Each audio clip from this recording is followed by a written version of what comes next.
आज आपण सोलकढी बनवायला घेणार आहोत।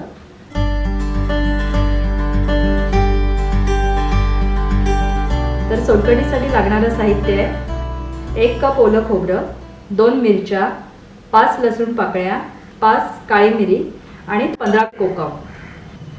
कोकम जर नसेल तर आपण कोकमाचा आगळ वापरला तरी चालेल। खोबरं, मिरच्या, लसूण आणि काळी मिरी हे आपण मिक्सरमध्ये वाटून घेणार आहोत आणि त्याचा रस काढणार आहोत।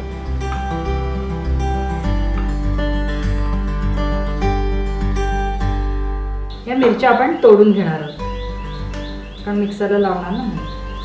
बारीक बारीक तुकडे करून घेऊया। असे बारीक तुकडे करून, लसूण पण आपण बारीक करून घेणार आहोत।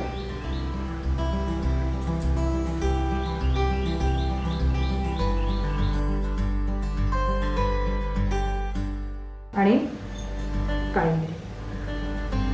आता हे आपण मिक्सर मधून वाटून काढूया आणि त्याचा रस काढणार आहोत आपण पाणी घालून। पाव कप पाणी घालून आपण हे मिक्सरला लावणार आहोत आणि मग नंतर मिक्सरला लावून झाल्यावर आपण त्याच्यात पुन्हा पाणी घालून त्याचा रस करणार आहोत। आता आपण हे मिक्सरला लावूया। आपण हे मिक्सर मधून वाटून घेतलेलं आहे, त्याचा आपण आता त्याच्यात आणखीन पाणी घालून आपण त्याचा रस करणार आहोत आणि गाळणीत गाळून घेणार आहोत।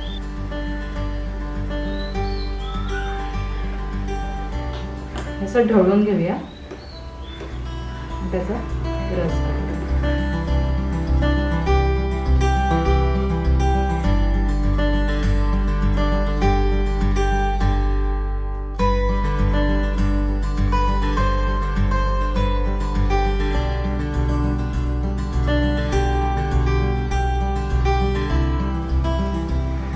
आपण यात हे खोबरं परत काढूया आणि त्यात पाणी घालून परत त्याचा रस काढूया।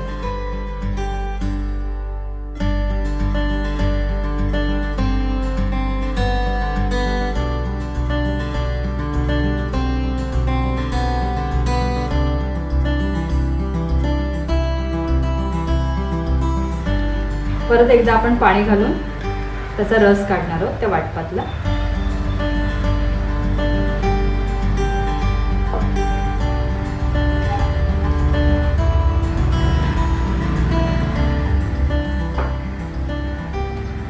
खोबऱ्यामधला रस पूर्णपणे निघत नाही तोपर्यंत आपण त्यात पाणी घालून त्याचा रस काढणार आहोत। 3 वेळा जास्तीत जास्त आपल्याला पाणी घालून त्याचा रस काढावा लागेल। त्यानंतर तो असा चोथा होतो, मग तो फेकून द्यायचा। रस तयार झालाय, त्यात आपण 15 कोकम घालणार आहोत। चवीपुरतं मीठ घालणार आहोत। मीठ थोडं जास्त लागणार आहे। जराशी साखर।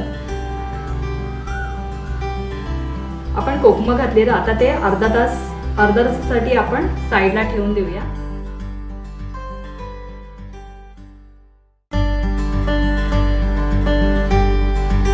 या व्हिडिओला लाईक करा, शेअर करा आणि सर्वात महत्त्वाचं अम्माज रेसिपीजला सबस्क्राईब करायला विसरू नका।